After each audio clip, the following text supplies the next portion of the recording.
تو ہمیں یہ جاننے کی ضرورت ہے کہ وہ تو مردوں کا خدا نہیں بلکہ زندوں کا خدا ہے. خدا زندوں کا ہے، مردوں کا خدا نہیں. اگر ہم یہ دیکھیں کہ اسحاق، ابراہیم اور یعقوب جو ہے فزیکلی تو ان کی ڈیتھ ہو چکی ہے، لیکن وہ اسپرچولی جو ہے وہ زندہ ہیں، روحانی طور پر زندہ ہیں. اس لیے خدا جو ہے ان کا حوالہ دیتے ہوئے، ہم نے آگے ایک اور جگہ پر پڑھا ہے لیکن مجھے اب حوالہ یاد نہیں ہے، لیکن یہ لکھا ہے عبرانیوں کے خط میں ہے شاید، کہ خدا جو ہے کبھی مطلب بڑے فخر سے خدا یہ بات کرتا ہے کہ میں ابراہیم، اسحاق اور یعقوب کا خدا ہوں. خدا کتنے فخر سے ان کا حوالہ دیتا ہے، اس لیے کہ وہ اسپرچولی زندہ ہیں، اس لیے کہ وہ خدا کے ساتھ جڑے رہے، اس لیے کہ وہ خدا کے ساتھ وفادار رہے. تو جس کے سبب سے جو ہے خدا آج بھی ان کا نام لیتا ہے، اور ان کا خدا ہونے کے لیے خدا اپنے آپ شرماتا نہیں، بلکہ خدا فخر سے اس بات کا ذکر کرتا ہے کہ میں ابراہیم، اسحاق اور یعقوب کا خدا ہوں. کیونکہ بے شک ابراہیم، اسحاق اور یعقوب جو ہے فزیکلی ان کی ڈیتھ ہو چکی ہے، لیکن وہ اسپرچولی زندہ ہیں. اس لیے جو خدا ہے، خدا مردوں کا خدا نہیں ہے. ہمیں یہ یاد رکھنے کی ضرورت ہے. جو مرے ہوئے لوگ ہیں، جو ڈیڈ پیپل ہیں، ان کا خدا نہیں ہے. جو زندہ لوگ ہیں، خدا ان کا خدا ہے، چاہے وہ فزیکل زندگی میں ہے، چاہے وہ روحانی زندگی میں ہے. خدا ان کا خدا ہے جو روحانی طور پر زندہ ہیں.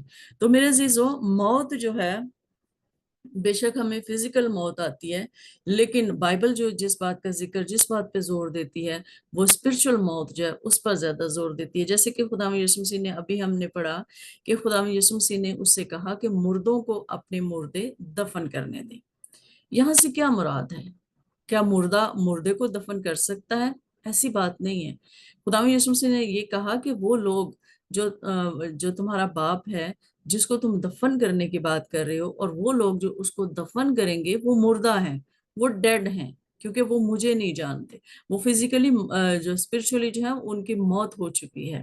وہ بالکل نہیں جانتے، وہ بالکل نہیں سمجھتے کہ میں کون ہوں، میں کیا ہوں، یا میرے بارے میں مجھ پر ایمان نہیں لاتے. کیونکہ ہم سب جانتے ہیں کہ جیسے خدا یسوع مسیح نے مارتھا سے کہا کہ زندگی اور قیامت میں ہوں، وہ جو مجھ پر ایمان لاتا ہے وہ مر بھی جائے تو زندہ رہے گا.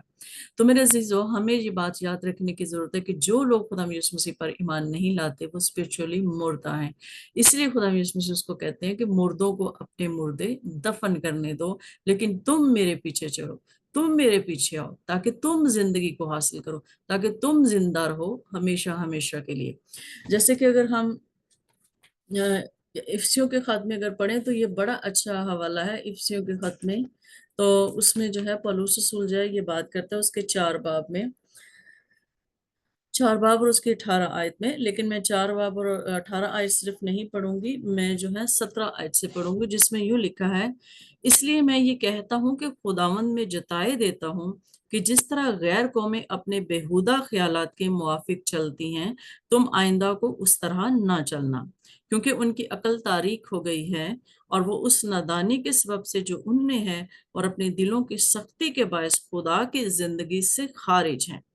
یہاں پر ہم یہ دیکھیں وہ کیا کہہ رہا ہے کہ جو غیر قومیں ہیں وہ اپنے بیہودہ خیالات کے مطابق چلتی ہیں، اس کے مطابق وہ چلتی ہیں، لیکن تم اس طرح نہ چلنا، کیونکہ ان کی عقل تاریک ہو چکی ہے. عقل تاریک ہونے کا مطلب یہ ہے کہ ان کی روحانی آنکھیں بند ہیں، کہ وہ خدا کو پہچان نہیں پاتے. جب وہ خدا کو جانتے ہی نہیں تو اس کے لائق ورشپ کیسے کر سکتے ہیں؟ اور جب وہ خدا کو اس کے لائق ورشپ ہی نہیں کریں گے تو خدا کی حضوری کو کیسے حاصل کر سکتے ہیں؟ وہ بے فائدہ ورشپ کرتے ہیں، اور ان کی عقل تاریک ہو گئی ہے، اور اس نادانی کے سبب سے جو ان میں ہے اپنے دلوں کی سختی کے باعث خدا کی زندگی سے خارج ہے. یہ بڑی بات ہے کہ خدا کی زندگی سے خارج ہے. جیسے میں نے آپ سے کہا کہ خدا زندگی کا سرچشمہ ہے، زندگی دینا صرف خدا کا کام ہے، موت خدا کی طرف سے نہیں ہے. موت پر جو اختیار ہے وہ ابلیس کا ہے. خدا جو ہے وہ موت خدا نے پیدا نہیں کی ہے، اسی لیے موت کو انسان نے خود چنا جب اس نے گناہ کیا. لیکن خدا زندگی کا سرچشمہ ہے، خدا زندگی دیتا ہے. اس لیے یہاں پہ لکھا ہے کہ جو لوگ جو غیر قومیں ہیں وہ اپنے بےہودہ خیالات کے مطابق، جو ان کی سوچ ہے، جو ان کی عقل ہے. ہم نے دیکھا ہے کہ دنیا میں بہت سارے لوگ، اگر آپ ہندوازم کو دیکھیں تو وہاں پر ان کے بہت سارے دیوتا ہیں، ایک خدا کے بہت سارے روپ ہیں جن کی وہ پوجا کرتے ہیں، جن کی وہ ورشپ کرتے ہیں. تو میرے عزیزو، جب وہ خدا کو جانتے ہی نہیں ہیں تو ظاہر ہے کہ وہ اپنی سوچ اور اپنی عقل کے مطابق جتنی ان کو سمجھ ہے اس کے مطابق انہوں نے ورشپ کرنے کے طریقے اپنائے ہوئے ہیں. اور جو ان کو زندہ نہیں کرتے، جو ان کو زندگی نہیں دیتے، وہ اپنی طرف سے تو سمجھتے ہیں کہ ہم ٹھیک کر رہے ہیں، لیکن ان کے اندر زندگی نہیں ہے، اس لیے وہ خدا کی زندگی سے خارج ہے. خدا ہمیں ہمیشہ کی زندگی دینا چاہتا ہے، خدا ہمیں یسوع مسیح کے وسیلہ سے، اور خدا چاہتا ہے کہ ہم خدا کے کلام کو سیکھیں، خدا کے کلام پر عمل کریں، تاکہ ہم زندوں میں داخل ہو سکیں، تاکہ ہمارا شمار زندوں میں ہو سکے. اور یہاں پر ہم یہ دیکھتے ہیں کہ میں نے آپ کو ہمیشہ ایک بات بتائی کہ جہاں پر بت پرستی ہے وہاں پر شہوت پرستی ہے.